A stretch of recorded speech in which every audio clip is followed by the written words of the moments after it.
My name is Robert Sepper. I'm at the beautiful lake shrine of the Self-Realization Fellowship on Sunset Boulevard in Malibu, California. I hope you're enjoying the scenery. Welcome to another Atlantean Gardens episode.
Lakes provide a critical habitat for an amazing array of plants and animals, establishing a viable food chain, including bacteria, algae, plankton, insects, fish, reptiles, birds, and mammals. Lake biodiversity varies in different parts of the Earth, but even though these habitats account for just over 3% of the Earth's surface, many of them support human life. One often overlooked part of the planet, which happens to have hundreds of lakes, is Antarctica. While most of these are subglacial, meaning below up to 2 miles of ice, Antarctica also has some relatively small regions that are clear of any ice and snow, and there's some surface lakes in these areas which were warm enough to swim and fish in. Even the lakes deep below the ice are teeming with life, such as Lake Vostok, the largest Antarctic lake, which does not get any sunlight and may have been isolated for millions of years. The reason is underwater volcanic vents eject minerals which sustain bacteria and plankton, which besides providing food to fish and other organisms, also create oxygen, another life-sustaining element which makes some of the most remote submerged parts of Antarctica theoretically habitable by humans. I say theoretically because of persistent yet officially unproven rumors that have been circulating since the alleged end of World War II that maintain many of the most technologically elite German forces did not surrender to the Allies in 1945, but survived in secret bases below the ice near the South Pole. It's relatively easy for many to dismiss this possibility because of the high degree of censorship, not only of the mainstream media, but also in Hollywood and academia, both of which also are subject to government propaganda in the name of national security. It seems logical that the subject of Antarctica remains largely classified, given the military defeat the Allies suffered in 1946 and 47 while trying to locate and eradicate any surviving colonies established by the Germans. Codenamed Operation High Jump, the United States and several Allied nations sent an armada consisting of 3 aircraft carriers along with support vessels, destroyers, submarines, and 4,500 armed troops, led by Admiral Byrd to Neuschwabenland, the name of the Antarctic territory annexed by nationalist Germany during the 30s. After the fall of the Soviet Union, maps have leaked into the public domain, allegedly obtained by the KGB during their capture of Berlin, which gave directions on not only how to navigate under the ice to reach these bases, but maps of subterranean habitable landmasses, which the Germans refer to as Asgard, a mythical underground oasis which legends claim were inhabited by Nordic-looking gods. As the modern field of UFOs has recently gained a degree of credibility with validation of unidentified craft by the Pentagon and disclosures of lunar and Martian bases by a retired Israeli official, which I covered in a prior video that I'll leave a link to in the description. The subject has been around for decades and was diligently covered by journalists even before the advent of the internet as we know it. One such researcher was Mae Brussel, who had a radio program that broadcast from California in the 70s and 80s, and while many people will not be familiar with her work, I'd like to play an excerpt where she discusses some of the events surrounding World War II, including Admiral Byrd and his military invasion of the South Pole. There's a situation that has been brewing for a long, long time, and I'm going into the history down there and the predictions of Admiral Byrd in 1946 and 1947 that World War III would start down in Antarctica by the Falkland Islands with Argentine, Antarctica, and in that area. He knew and said in a press conference, 2 press conferences in Santiago, Chile in March of 1947, again in July 1947, that World War III would be set off down in that area. Well, when Admiral Byrd got home, he was met by James Forrestal, the Secretary of Defense. 2 years later, Forrestal was murdered, thrown out of a window at Bethesda Hospital 2 months after he got a Distinguished Medal from Eisenhower.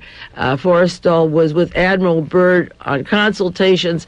Byrd went down to see if Eisenhower and the Russians were correct that Adolf Hitler was down in Antarctica building secret weapons and so forth.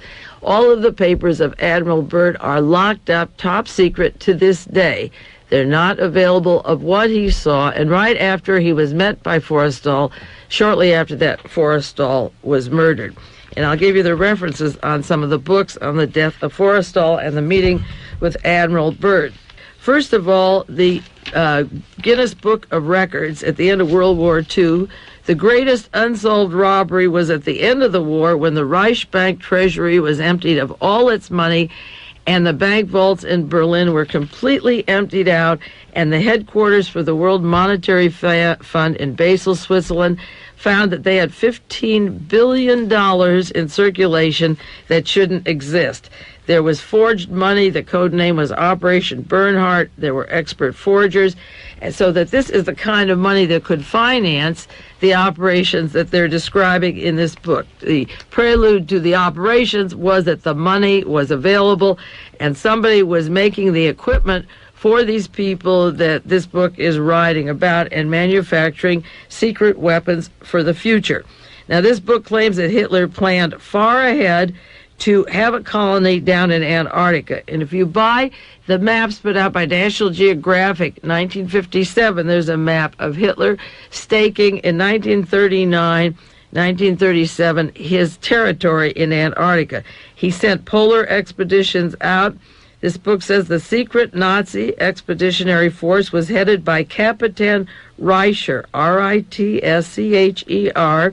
and took place 1937 and 38, their first expeditions. They landed in the Queen Maud Land and established bases there. They took over 11,000 photographs for map purposes and had a swastika flag dropped every 20 kilometers to substantiate the German claim that they had this land in Antarctica. It was a terrain claimed by Germany itself for the first time, and they found warm lakes, an ice-free oasis, and an area, an unexplored area before that they gave German names, the mountains and the plateaus and so forth. It was free of ice, and there were warm lakes in this area, and other books that I have show the drawings. Now, added to the credence to these bases are the remarks of Mr. von Ribbentrop, this book says, at the outbreak of the war, World War II, in accordance with Germany's long-range political strategy, we have taken into firm possession the Antarctic area called the New Swabia, and it will be and ensure a safe retreat in case of necessity, Mr. Ribbentrop said at the beginning of World War II. And this book has maps of the Byrd expedition going down after the war.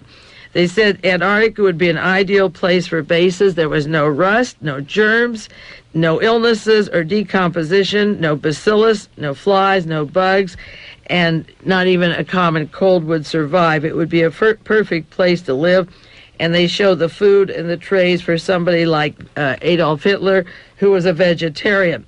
Now, this book shows in January 1947 pictures that Admiral Byrd took of headquarters at Antarctica. Now, this book asks the question, how could all this have taken place in the 20th century without detection? Hardly, they say. What steps were taken to discover the truth? Question mark. What has been done about the secret bases, about their existence? Why did the world not hear about these incredible events? Obviously, Hitler's escape was soon discovered by others. There were statements of Stalin and Eisenhower and quoted sources, and they speculate the Nuremberg trial was staged to show that they had surrounded and rounded up these particular Nazis.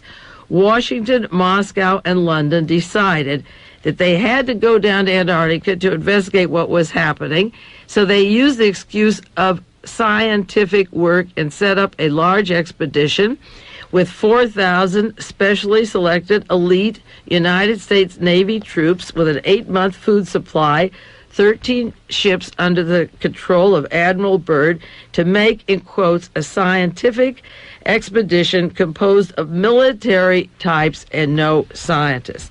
The U.S. Antarctic Battle Fleet left Norfolk, Virginia, December the 2nd, 1946, as battle groups, and England and Norway also sent forces down. Churchill, and this is a statement of Winston Churchill, and this comes in later to the UFOs and the bases and the confusion of UFOs that have continued since. Churchill at that time spoke of the Iron Curtain in 1946-47. He said, in quotes, the Crusaders in Europe, this is a quote, killed the wrong pig, end quote. Churchill realized they should have destroyed Bolshevik Russia and not Germany. The general public was told that this was a research mission to locate uranium and to study the weather. Admiral Byrd undertook this with the armed observation camps that were set up because the pole, the South Pole, lies between us and our enemies. And they considered in 1947 the enemies, Germany and the Nazis, that had gone down there during the war and after the war, and that they would be trouble later, and they wanted to find out. These were continuous enemies because they didn't believe the war was over, and they went down there. Further questioning as to who the enemy was asked July 7th in Santiago, Chile, of Admiral Byrd, in quotations from El Mercurio, a newspaper down there. And he said the Axis powers had been only defeated and had unconditionally surrendered, but he really realized that they would rise again, and he had an interview in the paper in Santiago, Chile. It was soon learned that the scientific job, the mission, the task of observing the activities of the foreign power, Nazi Germany, in the South Pole region was part of the activity that Admiral Byrd reported back. He wanted, in quotes, to break the last desperate resistance of Adolf Hitler. In case we find him inside his new Schwabenland in the Queen Maud Land region, we will destroy him. And there were Spanish books out at the time, Hitler está vivo. The United States expedition arrived and landed in Antarctica, and with them the latest in military gear and gadgets. So you see, it was a warfare military operation at that time. This isn't new to the United States or Great Britain. Bases were established and quickly expanded. Now, after they set up their bases and set up their equipment, the instruments went totally haywire. The performance gauges, the altimeters behaved in a most erratic manner, causing Admiral Byrd to abort the flight and return to his base on visual controls. The altimeters weren't working, and he couldn't fly airplanes over there. It has been reported by papers and sources previously mentioned here that Admiral Byrd had located the secret Nazi base and was approaching it when an incident took place, and he had to abandon the flight, and some of his planes went down. He saw it duplicated, and was warned about Hitler being there and a new Berchter's Garden called Hitler's Shangri-La. Now, it says that 48 hours after he located some of these bases, 4 of Admiral Byrd's planes were lost, some without a trace, others without any survivors. Admiral Byrd hastily abandoned all his efforts and disembarked all his force and came home. On board his flagship, the Olympus, he gave the following interview, translated in Spanish. This is March the 5th in Chile, 1947. It was the front page of the newspapers, and Admiral Byrd was talking about what he saw down there. In quotes, Admiral Byrd declared today it was imperative for the United States to initiate immediate defense measures against hostile regions. Now, he assumed that what was going on down there was hostile, but the reason he was silenced and Forrestal was murdered was because the United States had the intent with Reinhard Gehlen, with the Hitler's agents after the war, and the Fritz Kramers and the Nazis that got out, to continue the operations down there and not to stop them. He thought this was hostile region. The planes weren't working, the altimeters weren't working, the planes were going down. The Admiral Byrd, this is Byrd, further stated he didn't want to frighten anyone unduly because it was the bitter reality that in case of a new war, the continental United States would be attacked by flying objects which could fly from pole to pole at incredible speeds. Admiral Byrd repeated the above point of view resulting from his personal knowledge gathered from the North and South Pole that he could have, he said, at a news service, an international news service. During the press conference, the Admiral stated that in a quickly shrinking world, the United States could no longer derive any sense of security from its isolation or the geographic distance from the poles. The Admiral affirmed once again his belief that the entire Antarctic continent should be closely watched and surrounded by a wall of defense installations, since it represented the last line of defense for America. These defense measures, the book goes on to say, have been taken, but we have not had the defense down there, nor has Great Britain on those islands, while Antarctica and Argentina could build up whatever they want. He warned about this. Admiral Byrd further stated, no one could give a more accurate accounting of the true significance of the situation than he could, since he was there. When Admiral Byrd arrived in the United States and the significance of his findings found their way into the press, he was hospitalized. Now, how often have you seen that happen since 1946-47? No hard information since that time was ever unearthed, since he was interviewed in Santiago, Chile, and the newspapers and the press conferences there. When he got home, Byrd was hospitalized.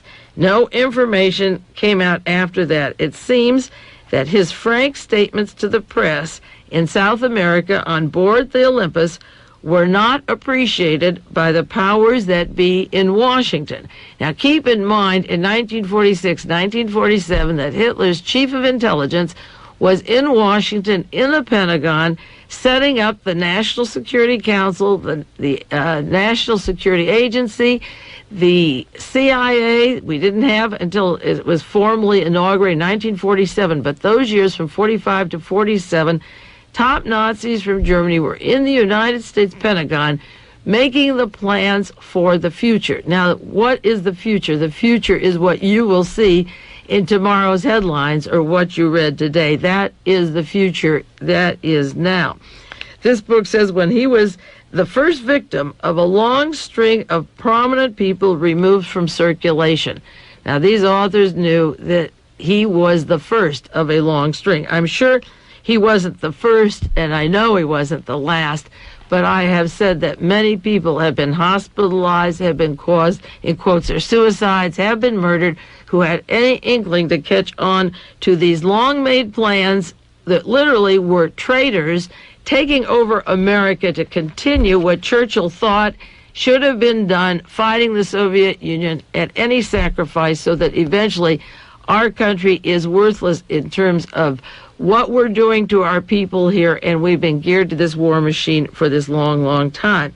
This book states that for their honest belief in the unidentified flying objects and the fast speeds that could go from pole to pole, people like Admiral Byrd were put in the hospital. Now, in conclusion, I'm not going to read much of this book. I'm just going to read 7 points of conclusion because it's a whole book on this subject and the Allies and how they sent Byrd down there and wondered if Hitler and they knew many top Nazis were in Argentina, and many, of course, went down after 1946 and 47 and are working in all the South American countries. This book had several conclusions on the points that I just mentioned, and they were the following. Many definite and important conclusions can be drawn from the reporting that took place. 1, the final outcome of World War II is yet to be decided. That is borne out by the late General and former President Eisenhower. He said the Second World War has not yet ended, and it was corroborated by Admiral Byrd's alarming phrase that in case of a new war, Hitler's last battalion is waiting for its golden opportunity to tip the scale in the conflagrations to come. Secondly, the over 40 small wars since 1945, including Korea and Vietnam, of which Alexander Haig and Henry Kissinger and Fritz Kramer were a part, and Reinhard Gehlen, were supposed to provoke a premature showing of hands by the last battalion, but they again came along, these last 44 small wars, to bring us into a total debt that we never will be able to pay. Third, Hitler has defended that secret lair as successfully against Byrd as his numerous headquarters in Europe. Byrd was forced to retreat and to acknowledge the superiority of the UFOs and the secret weapons. 4, the new Third Reich, which I refer to always as the Fourth Reich, maintained its crucial time technology advantage over World War II adversaries. They maintained it, and by the time this book was written, they possibly increased it. 5, idealism has triumphed over materialism, in that the German state only was destroyed, but not the ideology of National Socialism. And 6, finally, there is a 30-year cover-up by brain, or more often by brawn, of the true identity of where UFOs come from, their origins, and they have suppressed the unholy alliance of 1939 to 1945.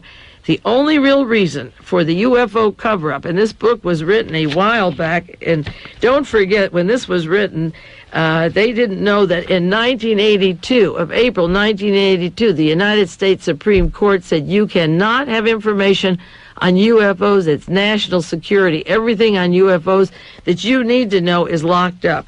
And what they wrote in this book on these secret weapons was the real and only reason for the insane UFO cover-up is to be found in the German origin. The Allies in the East and West have told so many lies, and now the Nazis are around, and it would be logical and natural for them to take revenge one day. The book is called Assault on Eternity, written by Leslie Rose, who made an expedition with Admiral Byrd and a participant in the 1956 Antarctic expedition with Rear Admiral Richard E. Byrd.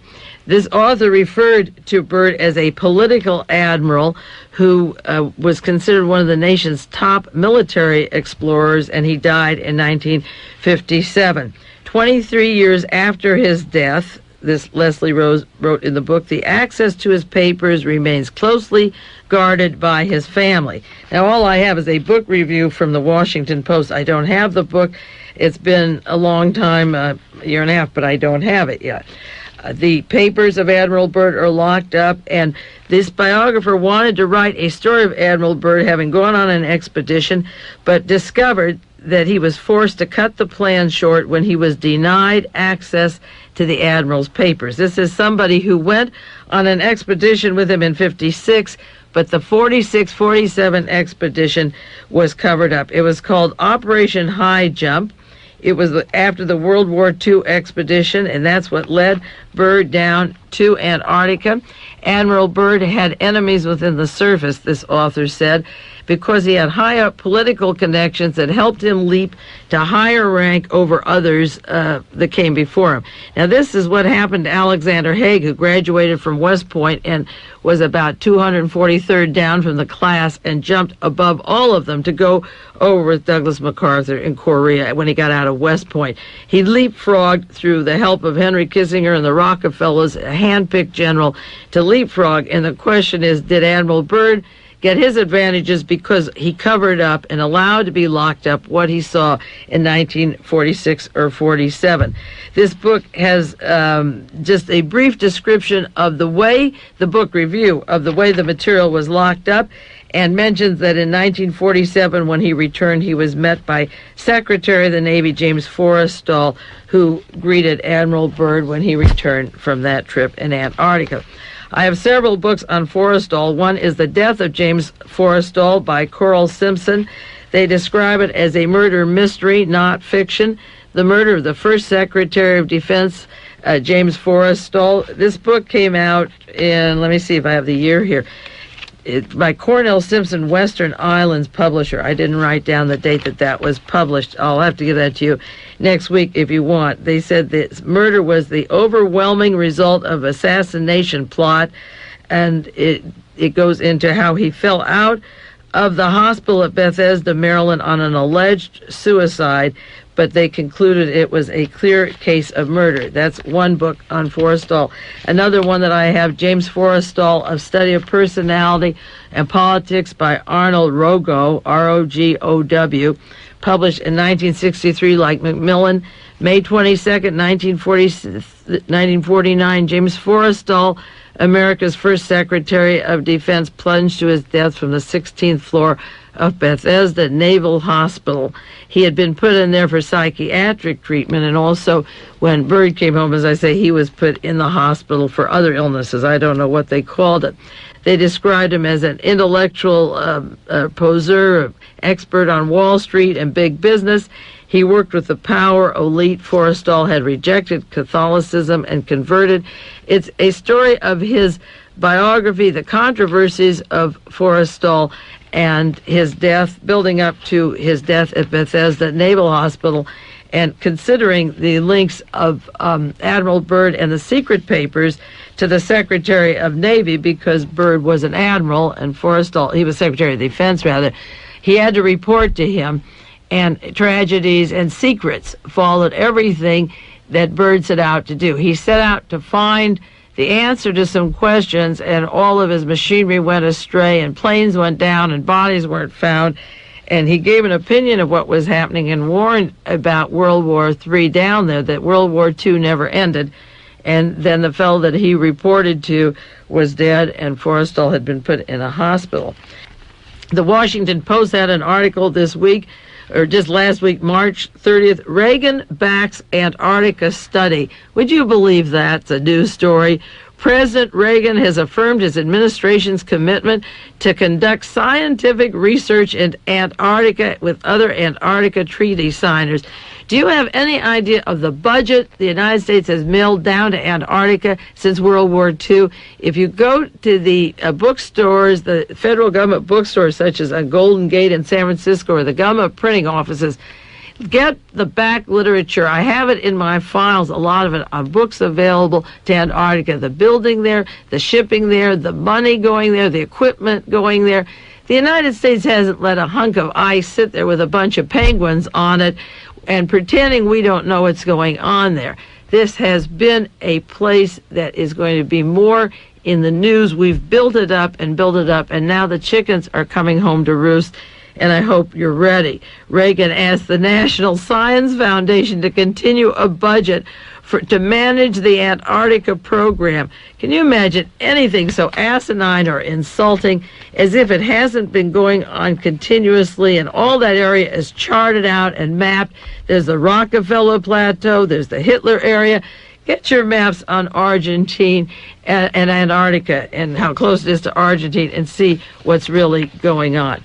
But the real issue goes back to what Admiral Byrd saw and wrote about that is locked up in the archives. The truth of what's going to come out of there is what's locked up that we haven't yet been allowed to see. Now, last week on this program, I talked about the confrontation down at the Falkland Islands. I referred to books on the UFO, the Nazi secret weapons, the activity down there, and the lining up of Alexander Haig, in particular, where his loyalties are and where they're not, and the role of the United States down in the Falklands. And I claim that the real story has less to do with the Falklands than it has to do with Antarctica. And if you don't have that broadcast, you can get the tape of 540 just last week. Monday, when I left the tape off at the tape center to be duplicated and printed up the sheets that go with it, I stopped at the printers and was reading my newspaper while the copies were being made, and there was the Monterey Herald, the morning paper, with Jack Anderson's article, Threat to Antarctica, and he was saying, in effect, to paraphrase some of the sentences or give them the quotes, he says, the Argentine invasion of the Falkland Islands may be a warm-up for future assault on Antarctica, but next time the U.S. toes may be tramped on. And he goes on to secret CIA documents that point to conditions for the aggression down there, and he leaves some of the important ones out, but he lists a few. And the CIA papers about the oil, the Argentine desire to have bases down there and to take the Falklands, and the controversy with the British and the CIA and the Argentine destroyers at one time sought to halt the British research vessels, but they didn't succeed. And Britain held on to the Falklands for a long time, and I'll go into a little history of that. He says there have been similar tensions over the Antarctic. The CIA has documents calling overlapping claims of the United Kingdom, Argentina, and Chile on the Antarctic Peninsula. And this is about the conflicts going down there, that what they really want and what will bring the United States in is Antarctica and not the Falklands. And then Jack Anderson writes, my associate, Dale Van Atta, who recently visited Antarctica, found the Argentine has been forceful in pressing its territorial claims. Now, isn't it interesting that he's down there? Because, see, the average person thinks that Antarctica is just a lot of ice with a lot of penguins and nothing else going on, and all you have to do is get your National Geographic maps going way back for 20, 30 years, and you realize there's a lot of building, construction, and locations and places there that are more than fascinating to study. And I mentioned last week the expedition of Admiral Byrd that was a top secret visit. And on the map of Antarctica, the National Geographic one, there's an area that says the most surprising discovery of Byrd's operation, called High Jump in 1947, was a so-called oasis here. Ice-free blue and green lakes, really inner arms of the sea, were scattered among 300 square miles of bare brown hills. Brown hills, ice-free areas, green lakes, Admiral Byrd, 1947. Those were the areas that are top secret, that we're not allowed to see, that are locked up or destroyed. And those are the areas Admiral Byrd was talking about in the Chilean press on his way home. And then the documents were locked up. You haven't seen much in the last years at all, even though these maps have been public for a long time. Nobody seemed to take note. Now, last week I was talking about space stations down there and activity down in that area that has not been in the public eye very much yet, but it will. And I want to read just a couple of pages from a book called Messengers of Deception by Jacques Vallée. Vallée wrote this book in 1979 about spaceships. He wrote in 1979, let me summarize my conclusions about the UFOs, he says in the introduction, beginning of his book. The UFOs are real. They are an application of psychotronic technology.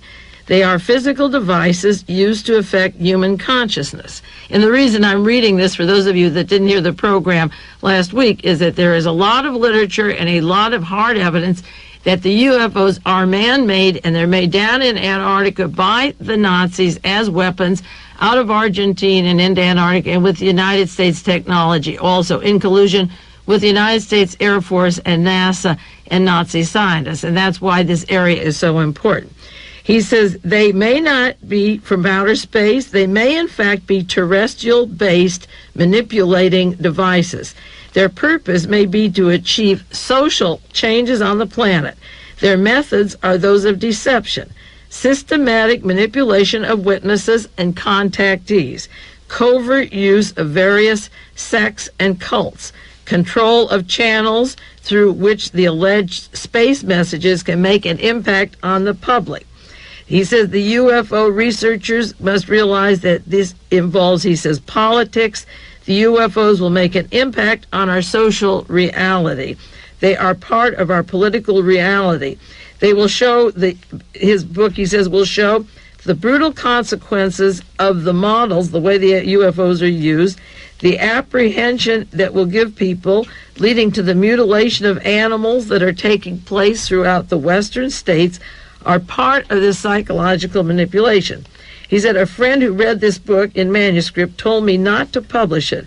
That's not what America wants to hear, he said. America wants the UFO to fly down from heaven like the Close Encounters of the Third Kind, filled with new hopes for mankind. America wants a shiny spacecraft to replace the deflated balloon of its religious values. If UFOs are connected with unexplained mutilation of cattle and with behavior modification on a grand scale, America doesn't want to know about it. Now, he goes into what in England began as the Martian conspiracy.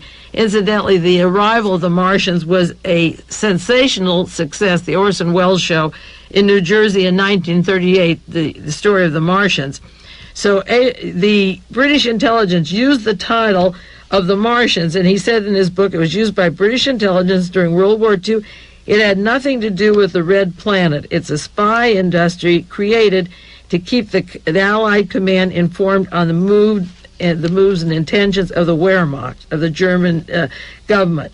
And it goes into the lies that the intelligence system needs and the subterfuge and the magic to keep people off their guard. And ICS in London was set up by Winston Churchill.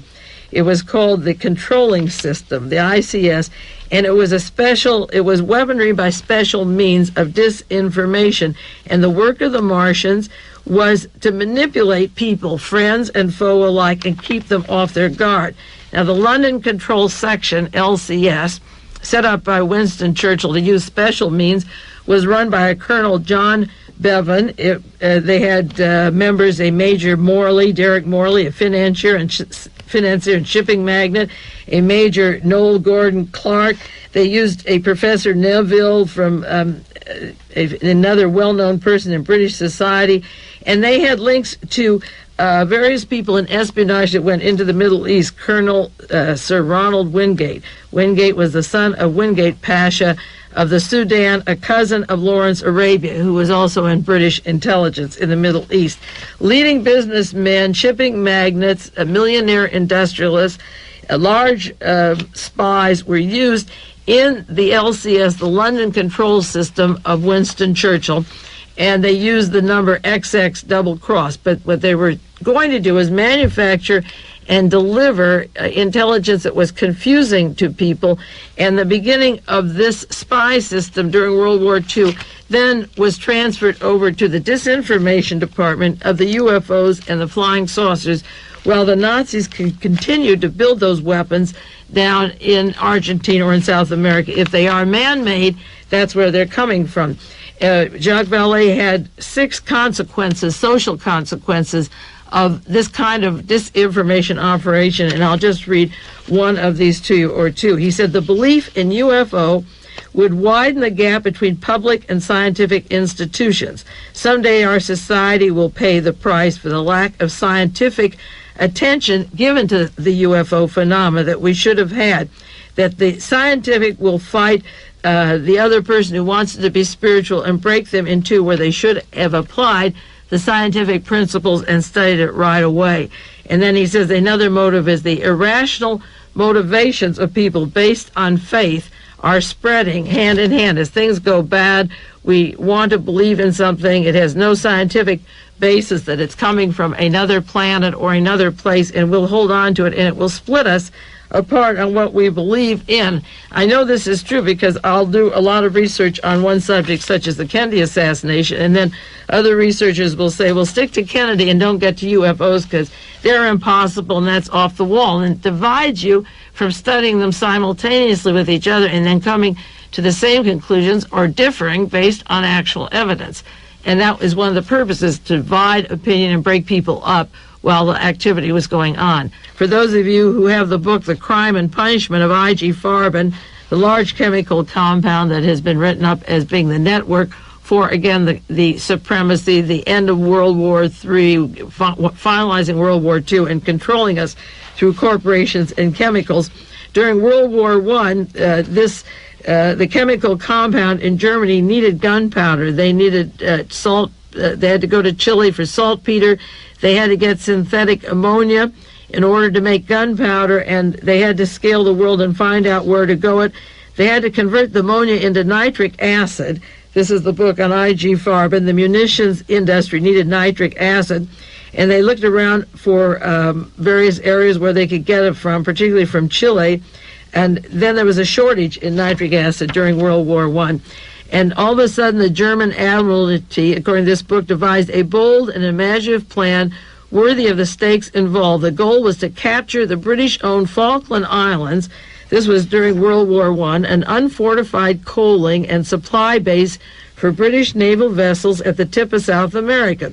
These islands were the southernmost hinge of the British blockade, standing guard over trade routes from the west coast of South America to Europe. Their mission was to capture the Falkland Islands, and they embarked on what they called the Battle of Nitrogen by going down to Chile and South America and getting the nitrogen they needed for their gunpowder. The British Admiralty learned of the presence of these ships off of Chile and the German commander, and they sent down ships and stopped this grabbing of the Falkland Islands at the time. They were able to put the Germans off of grabbing the Falklands, which was important, the harbor there, and for shipping and so forth. And it goes into the fact that Winston Churchill, in his book after the war, The World Crisis, doesn't mention the Falkland Islands, and they said he apparently didn't know its importance. But Winston Churchill was very much a part of an area that I'll go into at a later time when the war was over, when he said we fought the wrong person, when he helped the Nazis, he realized he should have fought the Soviet Union, and I don't believe that Winston Churchill knew that the Falklands wasn't important. I think he left it out of his book because at the end of World War II, the Falklands and Antarctica were already built up and were getting built up, particularly the Antarctica area.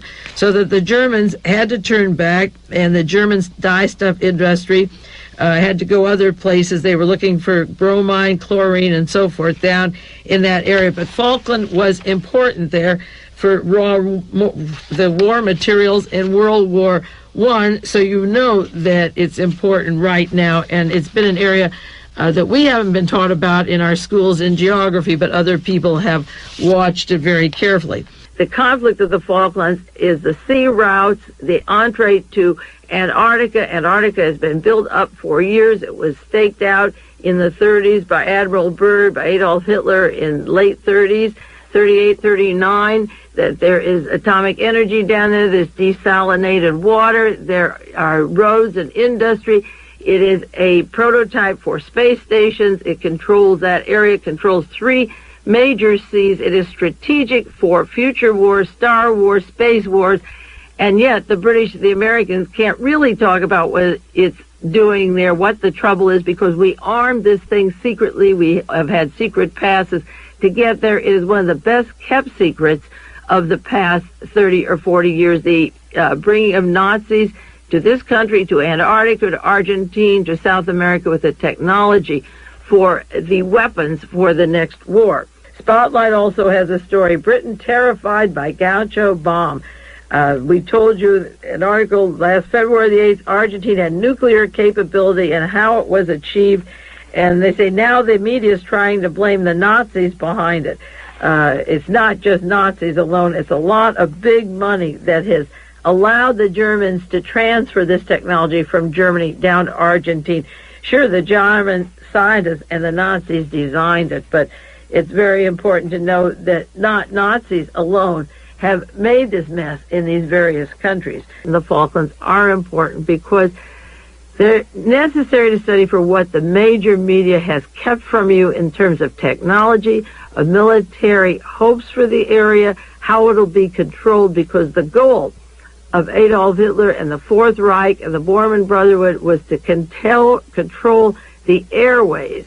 The satellites, the space stations are more important even than any single armies. And those are the places where the launching can be done. Admiral Byrd said it in the 40s. It's been proven and tested down there, and that is why it's an important area. I have been talking the last 3 weeks about the Falkland Islands and the Antarctica connections to Argentina and the importance of Antarctica to world affairs. This is an area that's been long ignored by persons in teaching geography, teaching history. It's up to us to find it for ourselves, but I have reason to believe that Antarctica is much more important than we were even directed to find. Oh, here, Matthew, are we on now? You're on. Should I start over? No, you're okay. Keep going? Yeah. Okay. Maybe we better start over just in case and say it's my Brussels broadcast number 543, May the 2nd, 1982, just in case it didn't get on the tape. Regarding the Falkland Islands, the Argentine conflict with Great Britain, the last 3 weeks I've been going into Antarctica and the importance of Antarctica in terms of history, of what's down there, of what has been linking the possible Nazi connections, the UFO connections, the space stations, what is going on in Antarctica, and some articles in the New York Times and a few other articles, very few, have brought out the importance of Antarctica to the Falkland Islands and to Argentina. But this is an area that, as I just briefly said before, if we were on or off the air, I'm not sure at that time, we were never taught in geography classes what was going on in Antarctica. And while there's a lot of literature out about the area, I have never really pursued it or looked for very much in the many articles that have been published, except that I do take a bulletin from the government on Antarctica development and do cut out articles from time to time. And this week I went into depth into 3 articles that were in the National Geographic that I outlined on this particular area to see what I had missed in the past, to go back and just look at some of the things that are happening down in there, because I do think it has a lot to do with controlling the entire area. What Argentina would have if they would get Great Britain out of the area, what they would be controlling in terms of not only oil and mineral and resources, but what else is going down there. Now, the March 1964 National Geographic had a section on Operation Deep Freeze that began in 1963. That was the year that John Kennedy was assassinated. That was quite a long time ago. And they used those controversial Lockheed C-130s to take large staffs of people down to Antarctica. The C-130s came into the news recently with regards to the Western Airline and Neil Burt and the delivery of C-130s, these huge transports to Gaddafi, that the government had stopped the shipment, that we had held them up in Atlanta, Georgia, and didn't want Gaddafi to have these huge planes. But what I didn't realize was that in 1963 and 1964, the United States had large C-130 transports that they were taking from Andrews Air Force Base, which is part of the Space Shuttle program, down to Cape Town in South Africa, and then down to Argentina. And that there were stations in Antarctica, 5 run by Great Britain at the time, 4 by Chile, and 3 by Argentina, and that these airplanes could fly 4,700 miles from Cape Town, South Africa, and they could carry 3,600 gallons of 3,600 gallons of gasoline, or 145,000 pounds of fuel for each plane. That the process for delivering large amounts of equipment was possible as far back as 1963, that Lockheed C-130s, those huge transport planes, and that they used them, according to the National Geographic, to take a lot of equipment down to Antarctica, and also to study the stresses of hostile environment for possible use in space, which I read later in the New York Times just several weeks ago, the importance of Antarctica in terms of space laws or how to manage space colonies, the laws that apply to Antarctica or to space colonies or colonies on the moon. But this goes way back. The development began a long time ago, and the technology for moving large amount of people and equipment began. And this one National Geographic article says that Antarctica will serve as a way station between South Africa and Australia. It was serving, this was early in 1963, and in 1962 we had begun to send the huge transports. And one of the first people to go down there with this operation of the C-130s was Lowell Thomas, who was a famous newscaster who was strongly identified and linked with the CIA.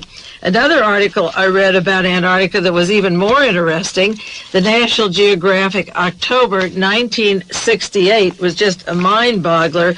And the title of that article that I had is Antarctica, the Icy Testing Ground for Space. And I looked at the issue, which I never was aware of before, of who was on the board of trustees of the National Geographic, because this particular article had such shocking information in it in terms of what is happening in other places around the world today.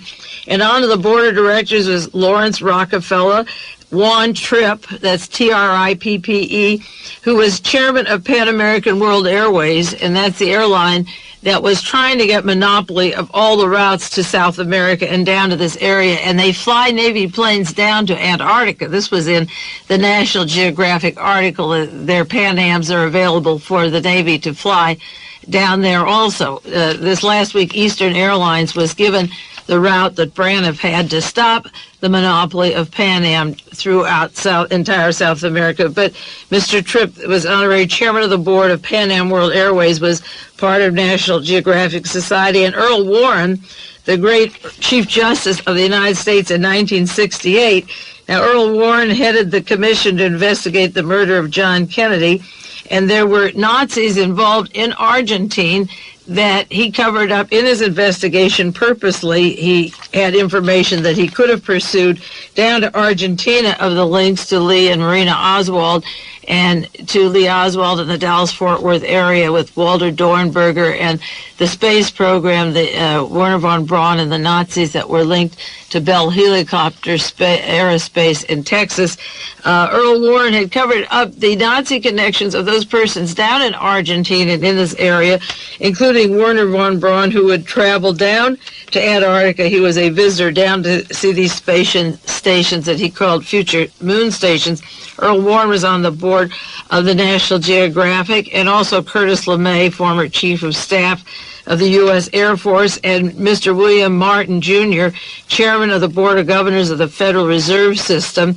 There was quite an interesting group, and James Webb of NASA, the administrator for NASA. And NASA, Werner von Braun and Walter Dornberger were named in the Torbett document and in other information as one part of the five-prong group that were involved in the killing of John Kennedy. And the Rockefellers had given money and identification to George de Mohrenschildt when he was suspected of being a Nazi war criminal. He was Lee Harvey Oswald's close associate. So on the board of National Geographic, with the activities going down in Antarctica, a lot of activity. There was Lawrence Rockefeller and Mr. Tripp from Pan Am, Earl Warren, James Webb from NASA, and Curtis LeMay, and the head of the Federal Reserve System. Now, this one article says that over the past 75 years of National Geographic, and this was dated 1968, up to 1968, they had more than 70 articles on Antarctica, and I was never aware myself that there was such a large amount of information accumulated about this particular area and what was going on. And they said that men now live and work at the South Pole. They have for dozens of years, and there's at least 40 scientific outposts. Now, this was in 1968, that there were 4 stations there and outposts going on all the time down at the South Pole. This article also said that they had a nuclear power station in Antarctica. And I mentioned several weeks ago the possibility and references of the man-made UFOs coming out of the Antarctic area in the South Pole, linked to the Argentine military regime and the Nazis in South America. This one, National Geographic in 1968, said they had a nuclear power station. They had a nickname for it called, well, it's so ridiculous, it was called Nuki Poo. Okay, that's their nuclear power station, that they generate electricity from atomic heat, and they distill fresh water from the sea for a settlement of 1,000 men in the summer and 200 during the fierce winter at this one station. Now, National Geographic, with a long list of scientists on the board, in addition to these other people, is saying that they distill fresh water from the sea. And I'm wondering about droughts in Biafra or Nigeria, Liberia, Kenya, Ethiopia, with masses of starving people, huge masses of humanity that you've seen on television, on World Vision, and I've done programs on this before, being allowed to die because the area is dried up, there's drought, there's no food, and large groups of Christian organizations coming in and teaching them that if they turn to Christianity, God will save them. And huge masses of people, 10 to 20 million, dying every year from drought and lack of water. And how is it possible that they are desalting water for people living down in Antarctica? Either I'm not reading this correctly, or there's something going on that most of us are not aware of. And I really believe that that is the truth, because I know at the end of World War II, the Germans had sulfa medicines and prescriptions that the United States didn't get for a long history of years. And there's certain countries that have cures for conditions and health situations that this country doesn't have, and we prolong illnesses where other cures are available in other places. Now, if there is atomic energy down there, and if there is fresh water from the desalting, then the droughts and the genocide that's going on of the large masses of population has to be purposeful, because if you can provide the technology from the tip of the ocean down at the South Pole, you could be doing the same thing around Africa or Central America or wherever there's droughts. So this one particular issue in 1968, October 68, talks about desalting water, and that's how they live down there. This article also talks about biologists from the Jet Propulsion Lab at Caltech and how they study psychology and how men would live under stress and cramped into isolated spaces for future space stations and colonies up in space and moon colonies. Well, the people like Jacques Vallée have said that the UFOs are man-made, and the sightings predominantly are coming out of the Antarctic area, and it seems that there is this tremendous technology that many of us might have overlooked, if you can believe National Geographic and their sources. And again, this 1968 issue has a picture of those huge airplanes, the C-130 Hercules, coming in and supplying laboratories. And it says they built large roads and this construction work, and it goes into the use of bringing equipment to Antarctica and the South Pole by the Lockheed C-130s. And there evidently is a lot more building than we know is going on, and it describes the building and the road construction and the housing and the open water that's available, and there's a picture of dry areas similar to the mesa in Arizona that many of us don't associate with the South Pole. This same article says the Navy chartered Pan American Airlines down there as early as 1957 down to Antarctica. And that same issue shows an area in Antarctica. It says one of the strangest regions in Antarctica is the Scott Coast. Behind that area, there's the towering Royal Society Range. There's valleys that are ice-free, desert-like the mesa lands of the American Southwest. And it goes in, again, I described Brown Hills and Clearwater. It said Wright Valley and several others like it slope inland rather than to the sea, And there's the Onyx River, a stream that bubbles and it seems to go up head towards a Lake Vanda, and they tell about drinking water, icy water from the lake, and having a hot tub and refreshing themselves on a desert at Antarctica that doesn't have snow or ice at all. So that you get a different view when you read some of the back issues, which I started to do, of Antarctica. I don't have all 70 that they published up to 1968, but a few of them. And in terms of chronology, by 1968, according to this issue, travel to Antarctica is almost routine travel, like going to any distant land. In 1968, they started Operation Deep Freeze, which was supposed to be scientific research. In 1968, the C-130s had airlifts of scientists and the huge Hercules airplanes, and they made daily flights around areas, visiting different stations. And the same article refers to diesel bulldozers, huge tractors, trailer trucks, graded roads, cargo ships with icebreakers that came and went, and that they had, as I say, the use of nuclear power down there since 1963, and that they wanted to make a prototype for living future on the moon, and that in January 68, Werner von Braun was there. He was there lots of times, but this just mentions one particular time, as well as biologists and physicists and psychologists studying people's reactions to living under these cramped conditions. So this has been a place of building. I knew that there was a lot of money going down constantly. I mentioned that on the program before. There's a lot of building, something that we can't even visualize how much there is. And it could be that Jacques Vallée's interpretation of where those UFOs came from could indeed come down from the same place as the atomic energy that could fuel those very UFOs that he says are man-made, that are seen all around the world, but particularly down in that area. Another National Geographic article in 1976, of June 76, tells about the National Foundation going down there in Antarctica in 1966.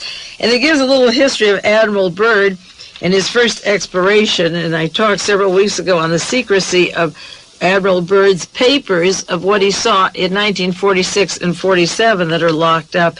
But he went down there in 1933. This says Richard Byrd spent time down there in expedition. He was appointed honorary postmaster of Little America in 1928 to 1930. The National Geographic Society encouraged and helped finance Admiral Byrd to go down for his second expedition from 1933 to 1935. So 1928 to 1930, he was encouraged to go down to the South Pole. In 1933 to 35 was the next expedition. So when the National Geographic published a map in 1957 and again 1963 of an area that Hitler was anxious to have a German foothold in 1939, that doesn't sound so bizarre. Why wouldn't Adolf Hitler stake out a place from 1938 to 39 if Admiral Byrd is down there from 1933 to 35? The Americans were down there, the American military were down there, the scientists were there. So the Germans certainly kept up and were more advanced than us on many of the technologies for surviving down there, I'm sure. And they had the rockets and missiles that we brought to this country as soon as World War II was over, and brought the scientists, as many as we could, to the United States and to the space program. So Antarctic area, the South Pole, was not unknown to the Germans any more than Admiral Byrd, and it wasn't an isolated thing that they staked out this area and began to develop it with all the equipment and huge planes, which seems they've been doing all along. And as I said before, I think the interesting thing is how early the atomic energy was down there. We can't seem to get atomic energy going in this country at all. And our plants like the 3 Mile Island or down at San Luis Obispo or 30 other plants have been temporarily shelved or they're not working. What techniques do they have down there that have worked continuously? We haven't read about any leaks or any problems. And what way do they support themselves with water? Are they desalting themselves, the water, and drinking out of the same ocean that all of us assume can't be desalted yet? Maybe they have a technique they've used for 20 or 30 years that has not been shared with the rest of the world, which would be a good tool, a weapon, being able to sustain their own water system. Obviously, that's being done down there and nowhere else, it seems, in the world, or at least we're not told about it. Another friend sent me an article from National Geographic, April 1962, and it showed John Connally with Admiral Byrd. Connally was Secretary of the Navy, and he was active with the astronauts, of course, and on the stand there's a picture of them, old comrades here. John Connally Jr., then Secretary of the Navy, praised Byrd's determination and sheer grit for going down to Antarctica. Well, John Connally worked, if you've read the Torba document, worked with an organization called Permindex that worked with NASA and Wernher von Braun, who was frequently down in Antarctica, and Walter Dornberger from the Dallas-Fort Worth area. Dornberger lived in Texas when John Connally left the Navy and became the governor of Texas. And they were both involved in the planning and the cover-up, at least the cover-up, of the murder of John Kennedy, and I believe Dornberger had an even more insidious role, he and Wernher von Braun, in that particular assassination. But their National Geographic has not only Earl Warren on the board of directors and works closely with NASA and von Braun, but John Connally is giving accolades to Admiral Byrd, and Byrd had come home and kept secret his relationship to what he saw down there on his military mission. That is really the answer to the future of the Falklands or the British-Argentine struggle, is how much is going on down there and what are we not being told about the area. That is the bottom line, and I can't begin to guess which way the Falkland affairs will come out, because it seems that there's a lot of hidden history that has accumulated over the past 37 years that we are not yet privy to. They're just little bits and pieces. While many of the topics Mae Brussel brings up regarding Antarctica are very controversial, especially regarding German UFO technology, since the secret of flying saucer propulsion is also the key to the dream of universal free energy, which is classified and kept from the general population by oil companies that have maintained a monopoly on energy. That said, what was arguably even more controversial was her quote regarding Churchill when comprehending the degradation of cultural Marxism and Stalin's totalitarian communism and the mistake of letting him consolidate power. Churchill reportedly exclaimed, "We have killed the wrong pig." A similar quote was made by General Patton after the end of the Second World War, when he said that America defeated the wrong enemy.